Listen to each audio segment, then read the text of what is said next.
38 araw na lang, Igan, Pasko na. Dadagdagan pa ang mga pinailawang Christmas decoration tulad ng mga landmark sa lungsod ng Maynila. At saksi live, si Bon Aquino. Bon? Igan, sabay-sabay na nagliwanag ang mga historical landmark dito sa lungsod ng Maynila sa kanilang Christmas lighting ceremony. Nagniningning ang higanteng Christmas tree, mga parol at Christmas lights dito sa Rizal Park. Kaya naman enjoy ang mga sumadya rito mula sa iba't ibang lugar.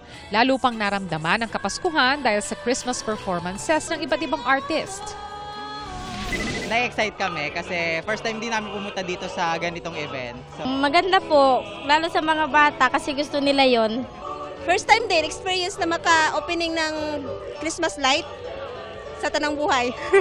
Kasama ring pinailawan ng iba pang historical landmarks tulad ng Manila City Hall, National Museum of Fine Arts, Metropolitan Theater at Palacio del Gobernador. May pasiklaban ng mga parol sa Malacanang na gawa ng 86 na universidad at kolehiyo sa Pilipinas. Ang mananalo mag-uuwi ng 1 milyong piso. Pero bawal ang plastic at dapat gawa ito sa produktong kilala sa lugar nila. Tulad ng parol ng Sorsogon State University na gawa sa pili nut shells at baon ng nyog. Impressed ang judges kabilang sina Heart Evangelista at Boy Abunda.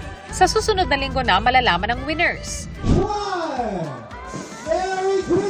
Sa Cubao naman, pinailawan na rin ang kanilang higanteng Belen.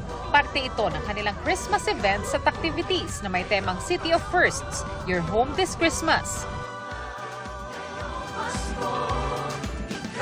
Igan, hanggang sa mga oras na ito ay nasisilayan natin yung napakagandang Christmas display dito sa Kartilya ng Katipunan.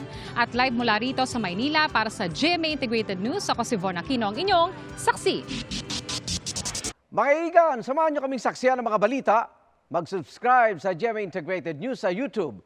Para sa mga kapuso abroad, samahan nyo kami sa GMA Pinoy TV at sa www.gmanews.tv.